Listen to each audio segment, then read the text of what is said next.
Donc, prochaine personne, son nom c'est Reginald Lewis, né le 7 décembre 1942 à Baltimore, une famille de classe moyenne. Il a reçu une bourse d'études du Collège de l'État de la Virginie pour ensuite graduer à l'Université de Harvard en 68. Et qu'est-ce qu'il a fait avec ça, monsieur? Il était l'Afro-Américain le plus riche des années 80. En 1992, Forbes l'a listé parmi les 400 États-Uniens les plus riches disposant d'une fortune nette totale de 400 millions de dollars. Il fut ainsi le premier Afro-Américain ayant bâti une compagnie d'1 milliard de dollars dans les années 80. C'est quoi cette compagnie? Reginald Lewis. Reginald Lewis. Si tu veux que je recule. Voilà. Et comment il a fait son milliard, ça l'est? Ah ben c'est ça qui sera bien. Ça ne sera pas, ça sera pas là. Non. Il a été recruté par une firme d'avocats, Paul Wise, Rifkin, Wharton et Garrison, directement à la sortie de l'université. Lewis décide après 2 ans de partir sa propre firme, après 15 ans de service. Il se met l'autre côté de la table et crée en 1983 TLC Group, une firme de capital de risque. Est-ce qu'il y a du monde qui savent c'est quoi capital de risque? Tu veux savoir c'est quoi capital de risque? Capital de risque, c'est quand tu as un projet, on va dire qu'il coûte 100 $, mais tu as 48 $, il t'en manque. Ben, elle va mettre 10, elle va mettre 5, ton papa, il va en mettre le reste, puis tu vas pouvoir faire ton projet, mais il va falloir que tu le rembourses avec un peu d'intérêt. C'est ça, capital de risque. Est-ce que je me trompe? Non. Notre ami avocat ici? Vous êtes avocat? Je sais pas, j'ai juste regardé la bête, j'ai dit, il est avocat. Vous êtes vraiment avocat? Oui? Avocat commercial? Oui. Ah oui. Alors, c'est mon ami Emmanuel. Donc, c'est ça, le capital de risque, dans un sens. Est-ce que tu peux le rephraser, si tu veux? De façon générale, les firmes de capital de risque investissent dans les entreprises qui ont un risque financier plus élevé. Ah, OK. Donc, souvent, en matière de start-up, les taux d'intérêt sont plus élevés que les firmes de prêt normales. Normal de banque, genre. Ouais. Exactement. Donc, c'est plus onéreux au niveau du financement.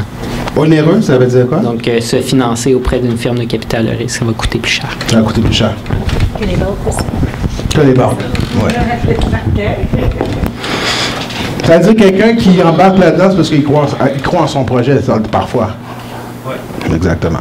Donc, je vais vous présenter deux, trois de ces projets. Un des projets ici, vous connaissez tous les patrons chez Bouclair dans le temps, hein? On achetait tout ça, les McCall. Bon, ben il a acheté ça dans les années 80. Puis McCall, dans les années 80, ça tombait. Pourquoi ça tombe? Vous vous en souvenez, hein? De moins en moins, les femmes restaient à la maison pour coudre. Après la petite phase de Chabanel ici, puis sur Crémazie, toutes les manufactures, regardez, ça a pris une descente.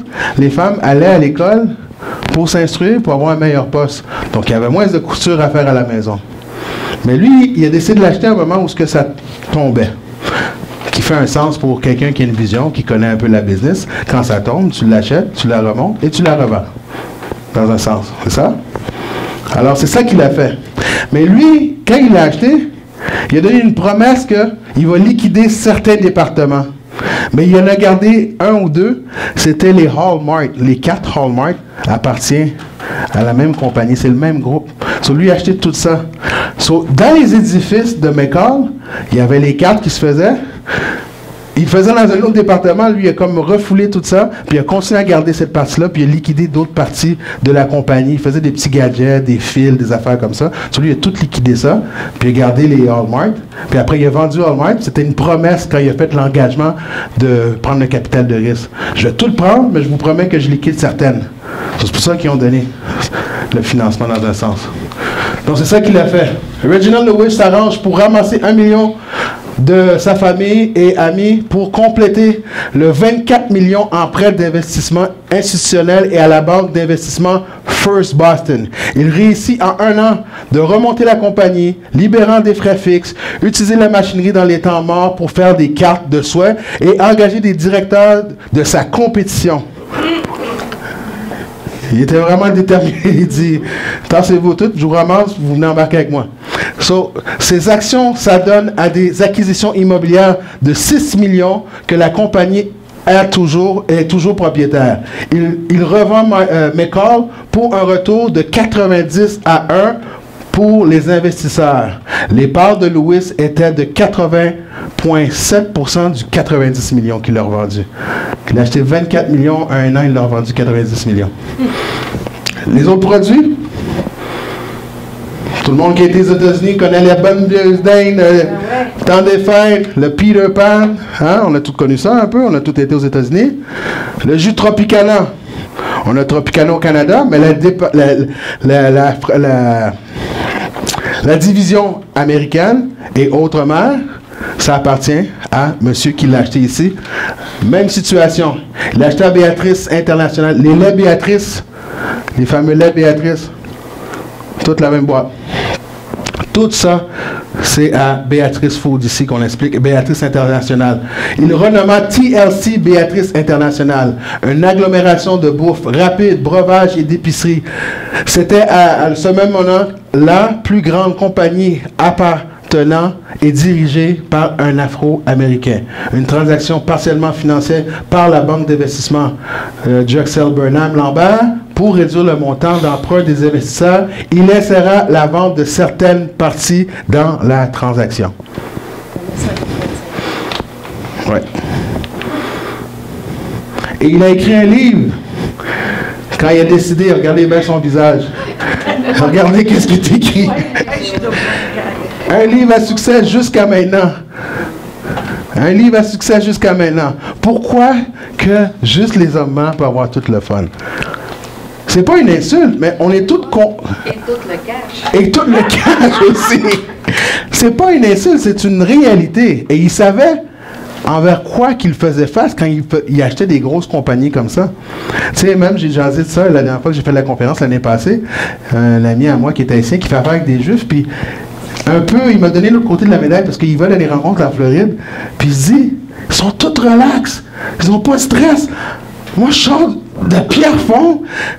J'ai laissé mes 3 enfants, mon compte de banque qui est à veille de couler en bas.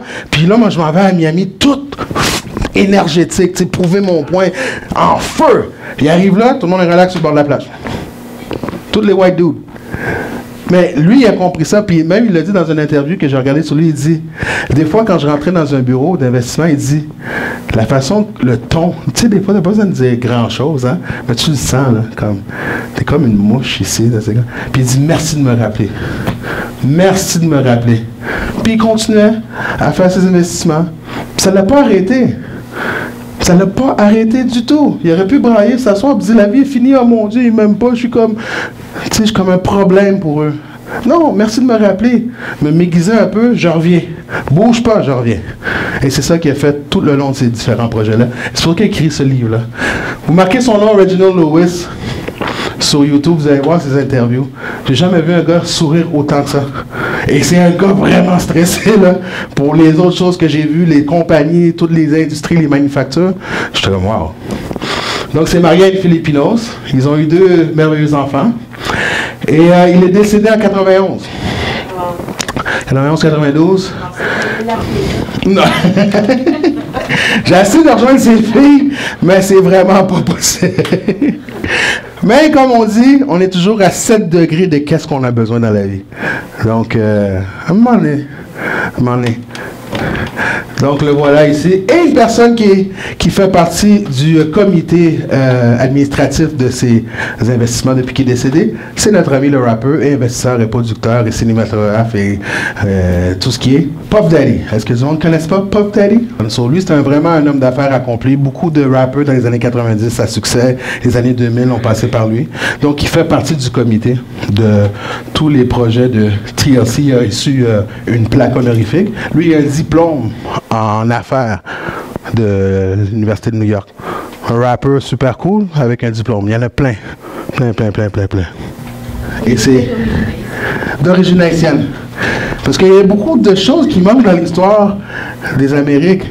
De Haïti, la libération de l'esclavage en 1804, à Abraham Lincoln qui a signé en 1865 la libération. Mais de ça à là, il y a beaucoup d'Haïtiens qui sont venus à l'intérieur du Nouvelle-Orléans, monter le Mississippi jusqu'en haut, laisser leurs traces. Quand on dit à Banton Rouge, certaines personnes, c'est des personnes créoles. On dit ça, tu sais, à Nouvelle-Orléans. Mais créole est la langue du peuple haïtien. Donc, pour ne pas laisser... C'est un amalgame, mais je ne veux pas rentrer trop là-dedans, mais on prend un agencé, mais juste pour vous montrer qu'il y a eu des traces. So, ce monsieur-là a juste remonté le Mississippi pour atterrir quelque part. Puis son histoire, c'est une autre vie. Il est mort sans un sou. Oui. Monsieur de Sablon, le fondateur de Chicago. Il est mort sans un sou. 0. C'est une autre histoire. Ça se trouve sur YouTube. Donc, le voici, le buste qu'on peut trouver dans le musée d'un jeune homme qui avait une vision, qui est Reginald Lewis. Question sur notre ami Reginald? Ouais, ce que je trouve... Quarantaine. C'est qu'on dit qu'il est le premier milliardaire. Non, j'ai pas dit le premier milliardaire. On dit que c'est Bob Johnson. Je n'ai pas dit premier milliardaire. J'ai dit un des milliardaires dans les années 80.